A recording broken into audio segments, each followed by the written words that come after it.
మనకి మన సబ్స్క్రైబర్స్ చాలా వండర్ఫుల్ క్వశ్చన్స్ అడిగారు. ఒకటి ఫస్ట్ క్వశ్చన్ ఏంటంటే, is gym workout safe with varicose veins are leg pain? అంటే కాళ్ళల్లో నొప్పులు ఉన్న వాళ్ళకి జిమ్ చేయొచ్చా అనే ప్రశ్న అడిగారు. ఇది చాలా మంచి ప్రశ్న అండి. చాలామంది నా కాళ్ళలో కొంచెం నొప్పి వచ్చినందువల్ల 2 ఏళ్ళుగా జిమ్ మానేశాను, నా కాళ్ళలో కొంచెం నొప్పి రావటం వల్ల ఆల్మోస్ట్ 2 ఏళ్ళుగా నడక మానేశాను అంటుంటారు. సో ఇక్కడ గమనించాల్సిన విషయం అంటే, అక్యూట్ సివియర్ పెయిన్, సడన్గా సివియర్గా నొప్పి రావటం కానీ, కాలు వాచిపోవటం కానీ, కాలు నల్లగా అవటం కానీ అట్లాంటివి అయినప్పుడు ఇమ్మీడియట్గా మెడికల్ ఎమర్జెన్సీ. కాబట్టి మీరు దగ్గరలో డాక్టర్ సంప్రదించి మెడికల్ ఎమర్జెన్సీని ట్రీట్ చేసుకోవాలి. పోతే మనకు కొన్నిసార్లు ఈ మోకాల్లో నొప్పి అది క్రానిక్గా ఉంటాం, కొన్ని ఏళ్ళ తరబడి ఉంటే దాన్ని కొంచెం మనం ఎక్సర్సైజులు చేసుకుంటూ కాస్త నొప్పిని తగ్గించుకోవచ్చు. గుర్తుపెట్టుకోవాల్సిన విషయం ఏంటంటే, మీరు ఎటువంటి జిమ్ చేసినా, యాక్టివిటీ చేసినా సివియర్ పెయిన్ రాకూడదు. అలా వచ్చిన పక్షంలో డెఫినెట్గా మీరు డాక్టర్ని సంప్రదించాలి.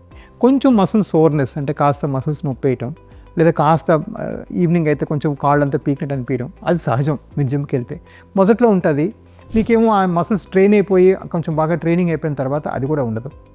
ఇవాళ అన్నిటిలోకి బెస్ట్ ఎక్సర్సైజ్ ఏంటి అంటే మంచి వాకింగ్. మంచిగా బయట పచ్చిక మీద కానీ పార్క్లోకి వెళ్ళి కానీ 5 to 6 కిలోమీటర్స్ వాక్ చేస్తే మీ కాళ్ళు బ్రహ్మాండంగా ఉంటాయి అండ్ మీ ఆరోగ్యం కూడా చాలా హెల్తీగా ఉంటుంది. సో డెఫినెట్లీ కాళ్ళు నొప్పి ఉన్నప్పుడు మనం దాన్ని క్వాలిఫై చేసుకోవాలి, క్వాంటిఫై చేసుకోవాలి, అది ఎందువల్ల వచ్చింది తెలుసుకోవాలి, దాని ప్రకారం మనం ట్రీట్మెంట్ చేసుకుంటే సరిపోతుంది. How does screen time affect my health? అంటే ఎక్కువ ఫోను, కంప్యూటర్ చూడటం వల్ల నాకు ఎటువంటి ప్రాబ్లమ్స్ వస్తాయని ఒక వ్యూవర్ అడిగారు.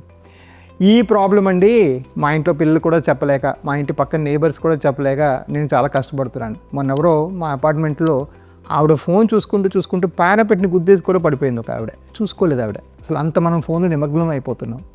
So yes, of course it's harmful అండి. ఇక్కడ నెంబర్ 1 పాయింట్ ఏంటంటే, మీకు ఈ కంటిన్యూస్గా ఫోను, సోషల్ మీడియాలో ఉండటం వల్ల నెంబర్ 1 పాయింట్ ఏంటంటే, ఎంత మీరు కాదనుకున్నా మీరు బయటికి వెళ్ళి నడుచుకోవడము, లేకపోతే మీ ఫిజికల్ యాక్టివిటీ, లేకపోతే ఇంటి పనులు, what ever you want to do, వాటి దగ్గర మీ టైము, అటెన్షన్ తగ్గిస్తారు, whether you like it or not.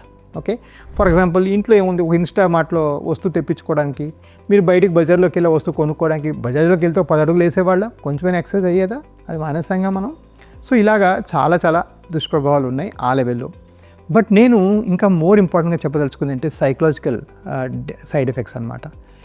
ఈ ఇంటర్నెట్లో ఏంటంటే కొన్ని అన్ఫౌండెడ్ ట్రూత్స్, నిజాలు లేని విషయాలు, అబద్ధాలు, లేకపోతే ఎవరికో పర్సనల్ వ్యూస్ని బాగా ప్రమోట్ చేసి, కొన్నిసార్లు ఏంటంటే నెగిటివ్ వర్డ్స్ని బాగా ప్రమోట్ చేసి చాలా మిస్లీడ్ చేస్తున్నారు. దీనివల్ల మీ మానసిక ఆరోగ్యం కూడా చెడిపోతుంది. పొద్దాకా ఇంటర్నెట్ చూసి దాని ప్రభావితమై మీరు ఏమైనా డెసిషన్స్ తీసుకుంటే. సో డెఫినెట్గా నా ఉద్దేశంలో ప్రాబబ్లీ మీ మెయిల్స్, వాట్సాప్లు అంతా కలుపుకొని రోజుకి మీరు గంట కన్నా కానీ ఎక్కువ కానీ సోషల్ మీడియాలో స్పెండ్ చేస్తే మాత్రం మీ టైము, హెల్త్, బాడీ అన్నీ వేస్ట్ చేసుకుంటున్నారు. ఆ విషయం మీద అప్రమత్తంగా ఉండటం చాలా అవసరం.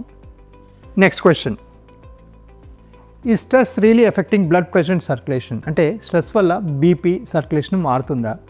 మీరు చూసే ఉంటారు పాత సినిమాల్లో ఆ బాగా స్ట్రెస్ఫుల్ మూమెంట్ వచ్చినప్పుడు హీరోయిన్గా తండ్రి గారికి ఛాతీ నొప్పి రావటం, లేదంటే సర్క్యులేషన్ ఫెయిల్ అవటం, ఇలాంటివన్నీ మనం చాలా సినిమాల్లో చూసాం. అది నిజమా మరి? ఎస్, అంటే కొంతవరకు దానిలో నిజం ఉందండి. సో స్ట్రెస్ వచ్చినప్పుడు 2 హార్మోన్స్ రైజ్ అవుతాయి. ఒకటి ఎపినెఫ్రిన్, నారెపినెఫ్రిన్ సిస్టము, రెండోది కార్టిసాల్. ఇవి 2 కూడా స్ట్రెస్లో రైజ్ అవుతాయి. అలా రైజ్ అయినప్పుడు ఏంటంటే బీపీ పెరుగుతుంది, వెసల్స్ స్టిఫ్ అవుతాయి, వెసల్స్ హార్డ్ అవుతాయి, అండ్ దానివల్ల ఇంకా మనకి లోపల కొన్నిసార్లు డ్యామేజ్ వచ్చే అవకాశం ఉంటుంది. ఇవన్నీ ఏంటంటే ఇందులో మళ్ళీ 2 రకాల స్ట్రెస్లు. Acute stress, so frequent bouts of acute stress, అంటే మనం దగ్గర మాట్లాడుకున్నట్టుగా వాకింగ్ చేయటం, జిమ్ చేయటం, వీటి వల్ల చేసి మళ్ళీ దాన్ని నార్మల్ తెచ్చుకుంటూ మళ్ళీ చేసి మళ్ళీ నార్మల్ తెచ్చుకుంటే అది యాక్చువల్గా ఆరోగ్యానికి మంచిది. దానివల్ల వెసల్స్ అన్నీ బాగా ఇంప్రూవ్ అయ్యి సర్క్యులేషన్ యాక్చువల్గా ఇంప్రూవ్ అవుతుంది. Repeated bouts of slight acute stress that is graded, దానివల్ల మీ ఆరోగ్యం యాక్చువల్గా ఇంప్రూవ్ అవుతుంది. Of course chronic perpetual stress అంటే మీరు బాగా స్ట్రెస్ పడి ఇంట్లో ఎవరికో మ్యారేజ్ కాలేదనో, లేకపోతే ఏదో నాకు ఫైనాన్షియల్ లాస్ వచ్చిందనో దాని గురించి మదన పడిపోతూ నిద్ర మానేసి ఆహారం సరిగ్గా తీసుకోకుండా అలా స్ట్రెస్ పడి క్రానిక్ స్ట్రెస్ చాలా హార్మ్ఫుల్. దానివల్ల మీ ఆరోగ్యం చెడిపోతుంది, మీ సర్క్యులేషన్ చెడిపోతుంది, మరే ఇతర వ్యాధులు కూడా వస్తాయి. So not all stress is bad అండి. Repeated bouts of acute stress is fairly good for you, provided మీ బ్యాక్గ్రౌండ్ హెల్త్ బాగుంటాయి. Chronic stress, repeated chronic stress is very bad for you. దాన్ని అవాయిడ్ చేయాలి, మెడిటేట్ చేసుకోండి, ఆ విషయం నుంచి మనసు బయట పెట్టుకోండి, లేకపోతే వేరే హాబీ డెవలప్ చేసుకోండి. కొన్నిసార్లు మన చేతుల్లో కొన్ని ఉండవు, అలాంటప్పుడు ఆ విషయాన్ని విడిచి కొంచెం ఒక Japanese theory of mindfulness follow అయితే క్రానిక్ స్ట్రెస్ తగ్గిపోతుంది. So chronic stress is very harmful for you, keep it in mind. What are the mistakes that we do after 40 అంటే 40 ఏళ్ళ తర్వాత ఎలాంటి హెల్త్ విషయాల మీద జాగ్రత్తగా ఉండాలి? Okay, number 1 mistake, routine health checks. Okay, భారతదేశంలో ల్యాబ్ టెస్టులు, స్కానింగ్లు భలే తక్కువ రేట్లు జరుగుతాయి. సో ఫారిన్ కంట్రీస్ లాగా మేము ఎక్కువ డబ్బులు కట్టాల్సిన అవసరం లేదు. అందుకే అందరూ 40 ఏళ్ళ తర్వాత కనీసం ఏడాదికి ఒకసారి మాస్టర్ హెల్త్ చెకప్ చేసుకోవాలి. మీ దగ్గరలో డాక్టర్ దగ్గర బీపీ షుగర్లో చెక్ చేసుకోవాలి, లేదా బీపీ మిషన్ షుగర్ మిషన్ కొనుక్కొని ఇంట్లో చెక్ చేసుకోండి. ఎవరైనా high risk of heart problems ఉన్నవాళ్ళు 50 తర్వాత ప్రాబబ్లీ ఒక సిటీ యాంజియోగ్రామ్ కూడా చేసుకుంటే మీకు పూర్తిగా ప్రాబ్లమ్ ఐడెంటిఫై అయిపోతుంది. సో నెంబర్ 1 ఏంటంటే not doing routine health checks. Number 2 ఏంటంటే స్మోకింగ్ అండ్ డ్రింకింగ్. సరదాగా కాలేజీలో మంచి షర్టు ప్యాంటు వేసుకొని ఒక సిగరెట్ తాగటం, ఏమో 18 ఏళ్ళకో 20 ఏళ్ళకో ప్రాబబ్లీ మంచిదో కాదో నాకు తెలియదు, కానీ 40 తర్వాత మీ సిగరెట్, ప్రతి సిగరెట్ మీ బ్లడ్ని హార్మ్ చేస్తుంది, ప్రతి సిగరెట్ మీ సర్క్యులేషన్ డ్యామేజ్ చేస్తుంది. మీరు తీసుకునే ఆల్కహాల్ ఏమవుతుందంటే బాగా క్యాలరీస్ వస్తాయి దానివల్ల, దాంతో తీసుకునే సైడ్ స్నాక్స్ వల్ల ఇంకా క్యాలరీస్ యాడ్ అవుతాయి. ఆల్మోస్ట్ 60 to 70% ఆల్కహాలిక్స్ ఇండియాలో ఒబీస్గా ఉంటారు. సో డెఫినెట్గా లావ్ అవుతారు, మీ బాడీకి మంచిది కాదు. అండ్ ఒకప్పుడు ఒక మాట అనేవాళ్ళం, కొంచెం ఆల్కహాల్ తీసుకోండి బాడీ సర్క్యులేషన్ ఇంప్రూవ్ అవుతుందని. ఇప్పుడు అమెరికన్ హార్ట్ అసోసియేషన్ కానీ, బ్రిటిష్ హెల్త్ హార్ట్ అసోసియేషన్ కానీ అందరూ కూడా they have removed alcohol. There is nothing called safe limit of alcohol. Safe limit ఏం లేదు. మీరు ఎంత తీసుకున్నా అది ఇంక్రిమెంటల్ టాక్సిన్, అంటే ఒక చుక్క తాగేవాడు చుక్క తాగని వాడి కన్నా ఎక్కువ నష్టం అనుభవిస్తాడు. సో డెఫినెట్గా మీకు ఆల్కహాల్ వల్ల డ్యామేజెస్ చాలా ఉంటాయి. Number 3, don't ignore pain.